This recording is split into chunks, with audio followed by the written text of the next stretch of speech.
Jotaro Kujo está no espectro autista e você nunca percebeu. É realmente possível que Jotaro Kujo seja autista? O primeiro motivo para acreditar nisso é a agressividade. A agressividade costuma estar presente em crianças autistas, apesar que isso pode se estender até a adolescência ou a fase adulta da vida. Nessa fase, isso costuma se manifestar de outra maneira, mas não necessariamente a agressividade. Autistas, no geral, têm muita dificuldade de lidar com mudanças bruscas, como quebras de expectativas ou qualquer coisa que acabe fugindo do controle delas. Porém, para crianças, é muito mais difícil manifestar isso com palavras. Então eles acabam manifestando isso através de atitudes, e algumas dessas atitudes são de fato agressivas. Em muitos casos, as crianças no espectro manifestam a sua frustração com gritos, choro, se jogam no chão, algo que seria facilmente confundido com a pirraça de alguma criança muito mal educada. O que não é o caso, é necessário saber diferenciar as duas coisas. E assim como isso se manifestava através de algo que pode ser confundido com pirraça, as crianças também podem manifestar isso através de agressões, o que normalmente são agressões físicas, mas não é que elas realmente queiram causar mal ou algo do tipo. Elas apenas não têm entendimento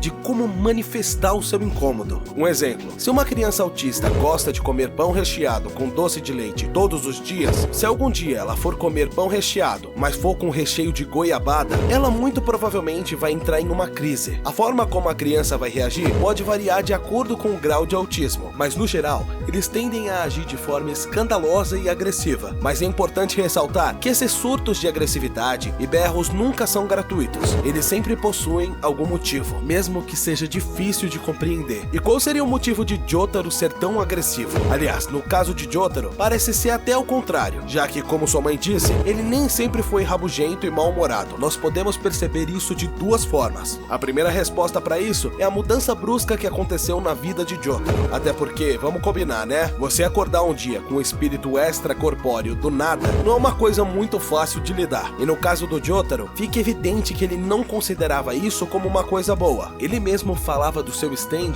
como um espírito maligno. Então, se o Jotaro possui um grau leve de autismo, ao longo da sua vida ele deve ter tido poucas crises, alguns dos episódios de raiva que provavelmente eram confundidos com pirraça ou algo do tipo, mas quando houve realmente uma mudança drástica na sua vida, como por exemplo a manifestação do Star Platinum, o que costumava ser apenas um episódio, acabou se tornando um comportamento padrão. A mudança brusca na sua vida estava totalmente acoplada a ele. É como se o Star Platinum fosse uma grande enxaqueca na vida do Jotaro, o que fazia com que ele manifestasse um comportamento agressivo e mal educado, pelo menos na maior parte das ocasiões, dando pouco espaço para a personalidade doce que ele tinha quando era criança. Mas isso também pode ser respondido de outra forma. O Jotaro na verdade sempre foi assim. Se vocês separarem bem, a Holly não costuma dar muita bola para esse comportamento do Jotaro, mesmo ele a ofendendo de todas as formas possíveis, além de tudo totalmente mal educadas, e mesmo assim ela continuava agindo da forma grudenta e excessivamente carinhosa, praticamente ignorando o fato de que o Jotaro parecia tratá-la como se faltasse pouco para dar um tapa na cara dela. Então existe uma grande chance do Jotaro sempre ter sido assim. Essa personalidade rabugenta pode não ser coisa nova, mas a Holly, assim como boa parte das mães, acabam tendo uma percepção um pouco prejudicada por se tratar do seu próprio filho, até endossando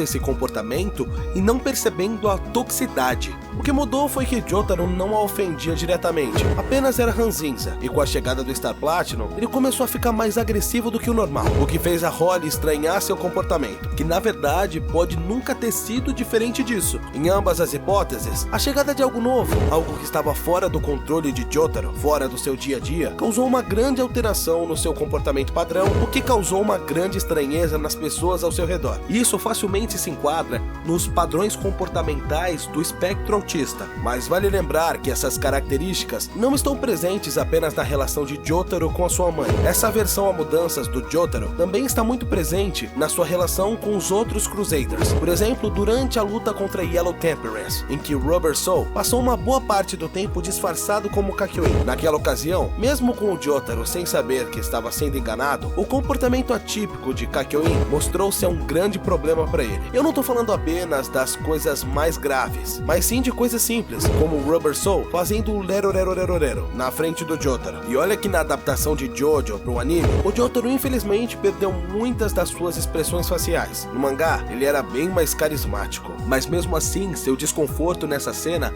fica notório. Sim, talvez você nunca tenha parado para pensar nessa possibilidade, mas existe uma teoria muito sólida de que Kujo Jotaro seja autista. Nesse vídeo nós vamos te explicar a fundo essa teoria de Jojo. Então fica até o final, que esse vídeo vai explodir sua cabeça. Existem vários motivos que podem ligar o comportamento de Jotaro ao comportamento de alguém do espectro autista, enquanto outros destoam um pouco. Por isso, nós vamos analisar ponto a ponto para tentar chegar à conclusão mais plausível a respeito disso. Mas antes da gente continuar com a argumentação, deixa o protocolo LIS, like, inscrição e sininho. Deixa o orororá nesse like. Quando você deixa o protocolo LIS, você ajuda a espalhar essa cultura de Jojo por aí. Ajuda a disseminar essa cultura de homens afeminados com encostos super poderosos. Meu nome é Otávio Reis, conhecido como o gordinho mais gostoso vivo, e me segue lá no Instagram, @OtoAnisong. E você tá no canal Jojo99. Atos repetitivos. Esse aqui é um dos pontos menos significativos, mas de todo modo vale se ressaltar. Pessoas no espectro autista costumam ter uma rotina muito rígida. Eles traçam uma linha do que vão fazer, como vão fazer, onde cada coisa deve estar. E isso se mostra presente no Jotaro de duas formas. O comportamento de Jotaro é bem padronizado, diferente dos dois protagonistas anteriores. Jotaro sempre age da mesma forma, com poucas variações comportamentais. A mesma forma de andar, a mesma forma de falar, e ele também tem um traço muito repetitivo na sua linguagem. Por exemplo, seu yare yare daze, que em português é mais que saco, que ele repete várias e várias vezes em determinadas situações. E o curioso é que vários personagens falam isso em Stardust Crusaders, em Jojo em geral, Ig, Polnareff e Joseph, e alguns antagonistas menores, mas essa fala ficou como uma marca registrada de Kujo Jotaro, porque ele é quem mais repete nos confrontos ou em qualquer situação estressante. Mas como eu disse, isso é só um detalhe a ser mencionado, não possui tanto peso nessa análise. Aversão por barulhos. De todas as características das pessoas do espectro, essa provavelmente é a mais lembrada, o que às vezes até forma estereótipos ou algo assim, mas eu quero deixar claro que não é o caso desse vídeo. A aversão por barulho do Jotaro é algo que foi mostrado desde a sua primeira aparição, quando a mãe dele estava correndo e gritando nos corredores da prisão, e ele mandou ela calar a boca porque sua voz era muito irritante, junto com uma ofensa feia demais para eu reproduzir aqui gratuitamente. Depois, na escola, aconteceu a mesma coisa, quando duas meninas começaram a brigar pela atenção de Jotaro. E vamos lembrar que, em uma situação normal, mesmo se ele não tivesse interesse por nenhuma delas, ter duas garotas competindo pela sua atenção dá aquela alimentada no ego, mas mesmo assim, Jotaro ignora completamente o que elas querem com ele, e apenas reclama do barulho que elas estavam fazendo. Mas uma coisa muito interessante sobre isso acontece em Diamond is Unbreakable, que pode servir como complemento dessa parte, porque se vocês separarem bem, o Jotaro mudou bastante de Stardust Crusaders para Diamond is Unbreakable. Ele abandonou seu comportamento rabugento pela maior parte do tempo, se tornou mais compreensivo e menos revoltado com a vida, o que se encaixa muito bem no que nós falamos sobre a alteração do comportamento em relação às mudanças, porque agora, ter Star Platinum não era algo diferente, mas passou a ser parte da sua realidade. Então ele deixou de ser excessivamente raivoso, mas algumas das suas características permaneceram, como por exemplo, depois do seu pequeno confronto com Josuke, logo no primeiro episódio da parte 4 de Jojo, quando Jotaro para o tempo para fugir do soco do Crazy Diamond e em seguida acertar um soco na cara dele, as estudantes que estavam flertando com Josuke gritam escandalosamente quando ele leva um soco. Então o Jotaro manda elas calarem a boca e diz que mulheres escandalosas o irritam. Isso também reforça o que eu disse do comportamento do Jotaro desde a infância, porque aqui, mesmo ele mais maduro, mais habituado com seu stand e assumindo uma responsabilidade muito grande ao tentar introduzir o Josuke na família Joestar, continua tendo um comportamento meio explosivo quando alguma coisa o incomoda profundamente. Nesse caso, a sua aversão ao barulho produzido por aquelas estudantes. Eu preciso te dar um recado bem rapidinho, não pula. Tá difícil achar um app pra assistir seus animes, séries e filmes favoritos? Calma, eu tenho uma solução que vai trazer qualidade, conforto e muita variedade. Tudo isso na sua Smart TV e melhor ainda, na palma da sua mão. Eu tô falando do YouCine, um app incrível que tem uma quantidade infinita de animes, séries, filmes, até mesmo jogos de times de futebol do mundo todo, ao vivo e muito mais. Tem todas as partes de Jojo? Com certeza tem. Tem de tudo e todas as partes de Jojo tem até o live action de Jojo. No primeiro link da descrição vai estar o link da YouCine pra você baixar. Inteligência acima da média. Antes de eu me aprofundar nesse assunto, eu só gostaria de deixar deixa claro que isso não é necessariamente uma regra. Vale lembrar que ser autista não torna alguém necessariamente um gênio. Autistas podem ter uma inteligência acima da média, ainda mais se tratando de um assunto em que ele tenha hiperfoco. Mas assim como um autista pode ser um gênio, também existe a possibilidade dele ter uma inteligência muito abaixo da média. Isso se não tiver estímulo ou orientação correta, ainda mais em graus mais altos de autismo, onde a comunicação é muito mais complicada, o que pode acarretar em vários outros problemas, sendo um deles a dificuldade de aprendizado e assimilação. Mas enfim, cada caso é um caso, então nós não podemos negar que uma grande parcela das pessoas com autismo, quando estimuladas corretamente, orientadas e bem cuidadas, podem ter um nível de inteligência extremamente alto, mesmo que eles não saibam expressá-la da maneira tradicional. No caso do Jotaro, ele manifesta essa inteligência através das habilidades de observação, algo que também é uma forte característica de pessoas no espectro autista, principalmente os mais introvertidos, que passam uma boa parte do seu tempo avaliando o mundo ao seu redor. E no caso de Jotaro, a importância que ele dá à observação não é só algo implícito ao personagem, isso é abertamente falado pelo próprio Jotaro durante a luta contra Sheer Heart Attack,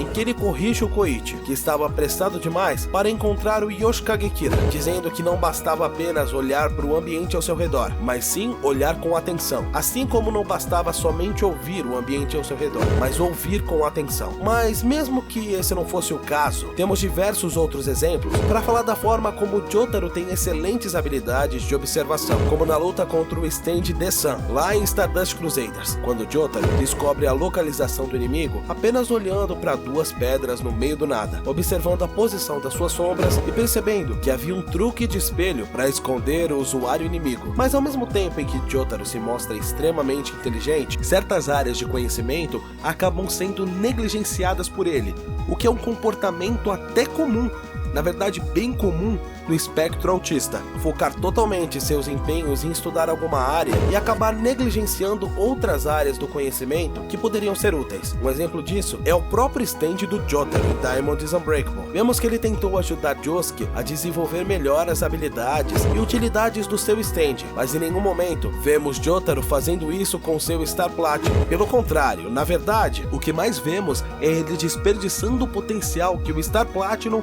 poderia ter. Jotaro só descobriu a habilidade do Star Platinum de parar o tempo quando ele entrou na luta contra o Jill, que também parava o tempo. Ele tinha uma missão urgente como salvar a Holly, mas ele certamente poderia ter parado 1 ou 2 horas do seu dia para treinar e descobrir mais habilidades do seu stand, coisa que em nenhum momento ele fez. Inclusive existe algo muito interessante que nós podemos observar no time skip que existe entre Stardust Crusaders e Diamond is Unbreakable. Na parte 4, nós descobrimos que o Jotaro havia se tornado um biólogo marinho, o que é bem engraçado até, porque eu, pelo menos, nunca imaginei que uma coisa dessas aconteceria. Mas ao mesmo tempo em que ele começou a investir seu conhecimento e esforço nessa área, vemos que ele negligenciou completamente seu Star Platinum. Jotaro sabia que a sua habilidade de parar o tempo era progressiva, então se ele continuasse praticando, poderia parar o tempo por 1 hora, ou até mesmo parar o tempo sem algum limite pré-determinado. Mas mesmo assim, no início da parte 4, ele só podia parar o tempo por menos de 1 segundo. Tanto é que mesmo parando o tempo, o Crazy Diamond ainda conseguiu acertar uma parte do seu boné. Se fizermos uma pequena correlação, dá pra deduzir que ou o Jotaro teve um gosto por biologia que nunca comentou a respeito, ou ele desenvolveu essa paixão na fase adulta da sua vida. Mas em ambos os casos, o Jotaro passou a investir uma boa parcela do seu tempo e do seu esforço nessa área, enquanto negligenciava o que até então era a habilidade de stand mais poderosa que havia sido apresentada. E sim, negligenciar uma área de conhecimento importante por causa de outra área que sempre despertou seu foco e interesse é uma forte característica de pessoas no espectro. Por exemplo, pessoas no espectro têm uma certa dificuldade de entender sarcasmos ou emoções muito intensas. Óbvio que com o devido esforço é possível que eles dominem essa área de conhecimento, mas isso não é algo que desperta seu interesse e algo que eles não são capazes de desenvolver naturalmente, o que às vezes faz com que pessoas autistas não tenham nenhum tipo de empatia. Mas isso obviamente não é verdade. Mas não é isso que Jotaro faz. É perceptível ao longo da obra de Jojo que o Jotaro sabe observar o comportamento das pessoas e como elas estão se sentindo. Então, ao invés dele negligenciar a necessidade de conhecimento interpessoal, que se trata do conhecimento acerca das pessoas ao seu redor, ele negligencia o conhecimento intrapessoal, a área do conhecimento que se trata de você mesmo, e parte disso se manifesta na forma como ele não investe nenhum pingo de esforço em desenvolver, aprimorar ou descobrir novas habilidades para o Star Platinum, que de certa forma é uma parte muito íntima dele mesmo. Nós abordamos mais profundamente esses conceitos de inteligência inter ou intrapessoal no nosso vídeo avaliando o nível de inteligência de cada protagonista de Jojo. Vai ficar no card aqui em cima para você conferir depois que acabar esse vídeo, fechou? Ausência paterna. Gente, pelo amor de Deus, eu não tô dizendo que autistas obrigatoriamente são pais ruins e ausentes. Por favor, não me entendam mal. Mas em certos casos, a ausência paterna pode acabar acontecendo, e no caso do Jotaro, isso faz sentido de várias formas e vários pontos de vista. Analisando apenas como se ele fosse alguém no espectro, ter um filho é uma responsabilidade incalculável. Você que está assistindo, consegue imaginar vagamente a ideia de colocar alguém no mundo e se responsabilizar por essa pessoa por uma boa parte da vida dela? Se para você isso é provavelmente um cenário muito difícil de sequer imaginar, agora imagine uma pessoa do espectro, que nesse quer aprendeu totalmente a como interagir completamente com as pessoas ao seu redor, se responsabilizar por uma outra vida. É uma coisa muito mais tenebrosa do que a gente consegue dimensionar. Então, como o Jotaro responde isso? Se distanciando. Mas vocês se lembram como eu disse que as pessoas se confundem ao achar que autistas não têm empatia? Pois é, nesse caso, as pessoas tendem a achar que o Jotaro simplesmente não se importa com a vida da sua filha, mas o anime nos mostra que isso é mentira, e que ele esteve cuidando dela de longe desde todo o tempo, porque o Jotaro sempre se importou com a sua filha. Ele só não sabia como lidar com a responsabilidade de colocar uma vida nesse mundo. E além do mais, vale lembrar que o Jotaro não teve uma figura paterna presente, então a orientação que ele deveria ter naturalmente não existiu. Mesmo se ele não tivesse no espectro, já seria muito difícil para ele desenvolver qualquer tipo de laço afetivo com sua filha, porque ele não teve nenhuma referência de como um pai deveria se portar. E se a gente considerar que o Jotaro é uma pessoa no espectro autista, isso fica com ainda mais sentido, porque se para qualquer pessoa já seria muito difícil, uma pessoa no espectro ficaria completamente perdida e até mesmo aterrorizada, e teria ainda mais chance de reproduzir o comportamento ausente de quem deveria ser o seu responsável. Exatamente o que vemos o Jotaro fazendo em Stone Ocean. Inconsistências. Bom, nem tudo são flores, não é mesmo? Apesar dessa teoria ser super interessante, que tornaria o Jotaro um protagonista bem mais denso e complexo, temos que ser honestos e perceber que algumas características do Jotaro não batem exatamente com o perfil de alguém no espectro. Parte disso está em um certo aspecto da sua agressividade. Sim, é bem irônico, já que foi um dos pontos que nós utilizamos a favor da teoria. Calma, você vai entender. Apesar de pessoas no espectro autistas poderem ser de fato muito agressivas, o Jotaro faz algo que não é muito comum, como o ato de ofender as pessoas ao seu redor. Eu não estou dizendo que pessoas no espectro sejam anjinhos santos sem nenhuma maldade, mas sim que o fato de ofender gratuitamente não é uma coisa que faz sentido para essas pessoas. Costumeiramente, essa agressividade explosiva é uma forma dos autistas demonstrarem seu enorme incômodo com alguma situação, não necessariamente uma vontade de causar incômodo e dor aos outros. Por isso, o fato do Jotaro xingar a sua mãe acaba o distanciando um pouco desse grupo. Se o Jotaro apenas mandasse ela calar a boca ou manifestasse seu incômodo através de gestos ou expressões faciais, aí sim seria muito coerente, mas não é esse o caso. Uma das coisas que distanciam o Jotaro do perfil de alguém no espectro autista é a impulsividade na hora de agir, porque pessoas autistas, na verdade, acabam sendo excessivamente cautelosas em diversas áreas da vida, permanecendo sempre na zona de conforto e evitando mudanças ao máximo, o que não é o caso do Jotaro. Em diversos momentos, ele age sem pensar, como quando ele foi pra cima de Jill na luta final, depois dele absorver o sangue do seu avô, e estando claramente mais poderoso. Mas Jotaro não pensou antes de agir, e acabou se colocando em uma situação muito complicada de resolver. Um no fato dele ter mudado de cidade facilmente, ao se estabelecer em Morio temporariamente para cuidar do Josuke. Em nenhum momento ele demonstrou estar desconfortável ou minimamente incomodado por ir a outra cidade de forma abrupta. Conclusão. Então, depois de toda essa análise, qual que é a conclusão mais plausível? Jotaro é ou não é uma pessoa no espectro autista? Bom, claramente a resposta final para essa pergunta só cabe ao Araki. A essência do personagem é totalmente determinada por ele, e sinceramente, não é nem um pouco difícil de imaginar que o Araki teria tido isso em mente quando criou o personagem, mas talvez pelo formato simples de Stardust Crusaders, isso não ficou tão claro quanto ele gostaria, ou na verdade, ele nem queria que ficasse tão claro assim. Afinal, quando Stardust Crusaders foi lançado, ainda não havia tanto conhecimento sobre a causa autista, e condições diferenciadas como autismo eram um tabu extremo, mas enfim, é inegável que o Jotaro tem muitas características que podem ligá-lo a alguém no espectro autista, como ele também possui algumas coisas que não se encaixam. A complexidade do Jotaro não é algo fácil de se determinar, então certamente nunca teremos uma resposta objetiva para essa pergunta, mas depois de assistir esse vídeo, se milagrosamente o Araki falar abertamente que Jotaro é um personagem autista, você vai entender que essa declaração não é uma coisa absurda, uma coisa completamente aleatória que o Araki pensou enquanto estava limpando o nariz. Essas características estão fortemente presentes no personagem. Na descrição e no comentário fixado tem camisetas e mangás de Jojo para você adquirir. Eu agradeço a você por estar comigo até aqui, vocês são massa e não fumem droguinhas.